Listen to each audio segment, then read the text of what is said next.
Et vous, est-ce que vous en parlez autour de vous? Nous sommes à 65 jours de l'élection présidentielle et une étude de l'IFOP publiée hier en pleine d'enseignements à ce propos. Le principal enseignement, c'est que seule une courte majorité de Français s'intéressent vraiment à l'élection présidentielle, seulement 52% des sondés. Et dans les sujets de conversation, eh bien la campagne, elle est largement devancée par les évolutions de l'épidémie de Covid, du désintérêt. Oui, mais pourquoi?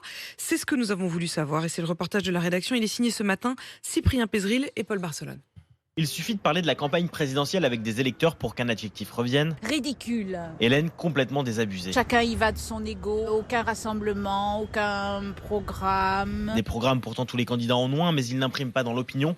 À peine 2 mois avant le premier tour, Tanguy et Raphaël n'évoquent même pas le sujet. On n'en parle pas entre amis, franchement, genre c'est déprimant.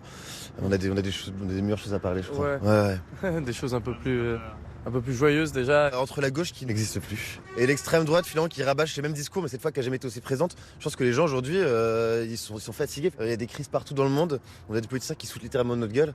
Je pense qu'il y a une vraie lassitude générale. Il n'y a pas la petite étincelle, il n'y a pas le candidat qui ramène un nouveau, qui ramène une fraîcheur et qui ramène une vraie idée et quelque chose d'intéressant. Pourtant, certains essaient bien de s'y intéresser, mais c'est souvent peine perdue. On ne sait plus qui croire, on ne sait plus sur quel candidat compter. On est beaucoup occupé à cause du Covid. Pour l'instant, on n'aborde pas les vrais sujets qui intéressent les Français, leur niveau de vie, leur bien-être.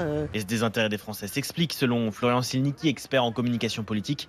Il ne manque en fait qu'un déclencheur. Cette campagne présidentielle, elle ne démarrera que lorsque le président de la République, il se déclarera candidat et qu'alors il sera face aux autres candidats. Et c'est là que les Français nécessairement porteront un regard plus attentif à cette compétition qui démarrera enfin parce que tous les compétiteurs seront en lice. Avec le risque, estime ce communicant, que les Français soient finalement perdus face à des candidatures trop nombreuses et parfois trop semblables les unes des autres.